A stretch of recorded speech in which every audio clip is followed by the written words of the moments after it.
welcome back to my YouTube channel. Paul Peters here, and we are going to be continuing on through the Bible. Today, I have a goal of reading through the entire Bible in the year 2024, so that means just reading a few chapters each day, so very doable with any kind of busy schedule.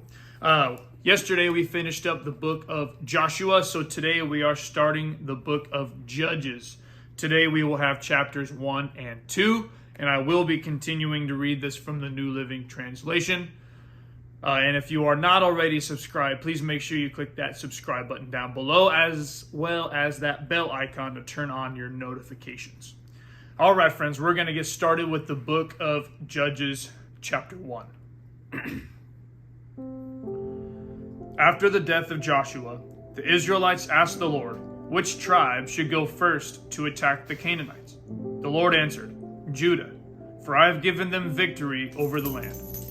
The men of Judah said to their relatives from the tribe of Simeon, Join with us to fight against the Canaanites living in the territory allotted to us. Then we will help you conquer your territory. So the men of Simeon went with Judah.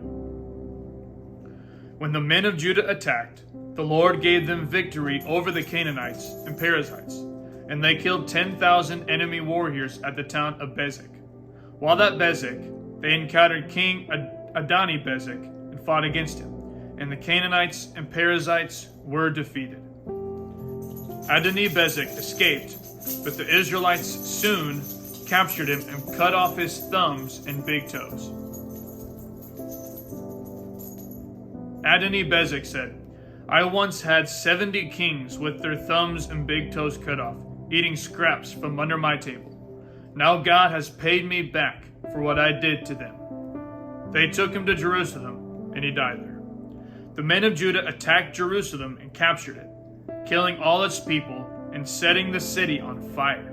Then they went down to fight the Canaanites living in the hill country, the Negev, and the western foothills. Judah marched against the Canaanites in Hebron, formerly called Kiriath Arba, defeating the forces of Sheshai, Ahiman, and Talmai. From there they went to fight against the people living in the town of Debir, formerly called Kiriath Sefer. Caleb said, I will give my daughter Aksah in marriage to the one who attacks and captures Kiriath Sefer. Othniel, the son of Caleb's younger brother, Kenaz, was the one who conquered it, so Aksah became Othniel's wife. When Aksah married Othniel, she urged him to ask her father for a field. As she got down off her donkey, Caleb asked her, What's the matter? She said, Let me have another gift. You have already given me land in the Negev. Now please give me springs of water, too.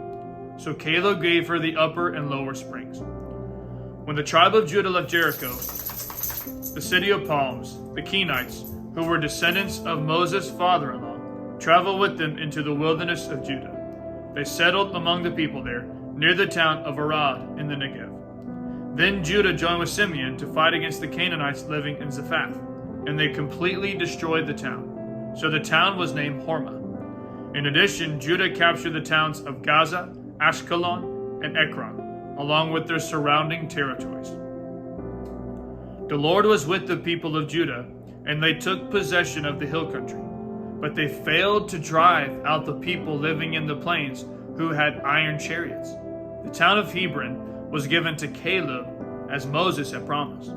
And Caleb drove out the people living there, who were descendants of the 3 sons of Anak. The tribe of Benjamin, however, failed to drive out the Jebusites, who were living in Jerusalem. So to this day, the Jebusites live in Jerusalem among the people of Benjamin. The descendants of Joseph attacked the town of Bethel, and the Lord was with them. They sent men to scout out Bethel, formerly known as Luz. They confronted a man coming out of the town and said to him, Show us a way into the town, and we will have mercy on you. So he showed them a way in, and they killed everyone in the town except that man and his family. Later the man moved to the land of the Hittites, where he built a town. He named it Luz, which is its name to this day. The tribe of Manasseh failed to drive out the people living in Bethshan, Tanakh, Dor, Ibleam, Megiddo, and all their surrounding settlements, because the Canaanites were determined to stay in that region. When the Israelites grew stronger, they forced the Canaanites to work as slaves, but they never did drive them completely out of the land. The tribe of Ephraim failed to drive out the Canaanites living in Gezer, so the Canaanites continued to live there among them. The tribe of Zebulun failed to drive out the residents of Kitron and Nahalol, so the Canaanites continued to live among them. But the Canaanites were forced to work as slaves for the people of Zebulun. The tribe of Asher failed to drive out the residents of Akko, Sidon, Alab, Asib, Helba, Afik, and Rehob. Instead, the people of Asher moved in among the Canaanites who controlled the land, for they failed to drive them out. Likewise, the tribe of Naphtali failed to drive out the residents of Beth Shemesh and Beth Aneth. Instead, they moved in among the Canaanites who controlled the land. Nevertheless, the people of Beth Shemesh and Beth Aneth were forced to work as slaves for the people of Naphtali. As for the tribe of Dan, the Amorites forced them back into the hill country and would not let them come down into the plains. The Amorites were determined to stay in Mount Heres, Ajalon, and Shalabim. But when the descendants of Joseph grew stronger, they forced the Amorites to work as slaves.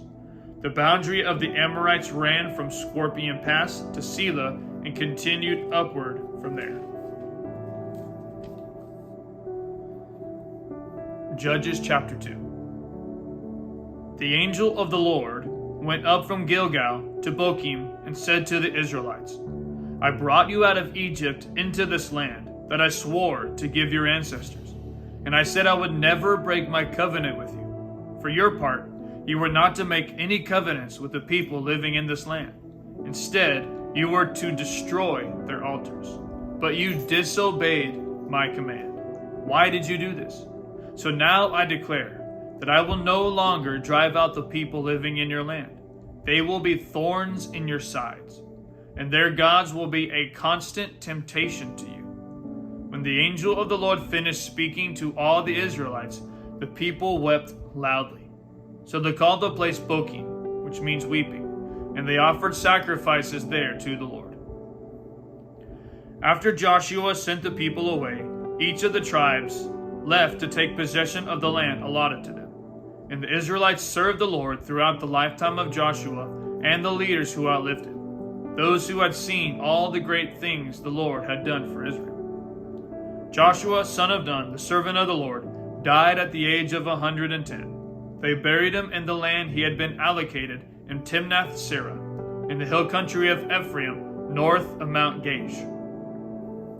After that generation died, another generation grew up who did not acknowledge the Lord or remember the mighty things he had done for Israel.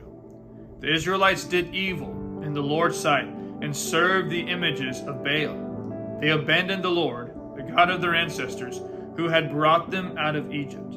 They went after other gods, worshiping the gods of the people around them, and they angered the Lord. They abandoned the Lord to serve Baal and the images of Ashtoreth. This made the Lord burn with anger against Israel. So he handed them over to raiders who stole their possessions. He turned them over to their enemies all around, and they were no longer able to resist them. Every time Israel went out to battle, the Lord fought against them, causing them to be defeated, just as he had warned. And the people were in great distress. Then the Lord raised up judges to rescue the Israelites from their attackers. Yet Israel did not listen to the judges, but prostituted themselves by worshiping other gods. How quickly they turned away from the path of their ancestors, who had walked in disobedience to the Lord's commands. Whenever the Lord raised up a judge over Israel, he was with that judge and rescued the people from their enemies throughout the judge's lifetime. For the Lord took pity on his people, who were burdened by oppression and suffering. But when the judge died, the people returned to their corrupt ways, behaving worse than those who had lived before them. They went after other gods, serving and worshiping them, and they refused to give up their evil practices and stubborn ways. So the Lord burned with anger against Israel. He said, because these people have violated my covenant, which I made with their ancestors, and have ignored my commands, I will no longer drive out the nations that Joshua left unconquered when he died. I did this to test Israel, to see whether or not they would follow the ways of the Lord as their ancestors did. That is why the Lord left those nations in place. He did not quickly drive them out or allow Joshua to conquer them all.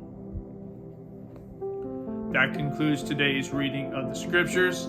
I want to thank you again for continuing on this journey with me as we will get through the entire Bible in the year 2024. We'll see you tomorrow as we continue on through the book of Judges. I love you, and God bless.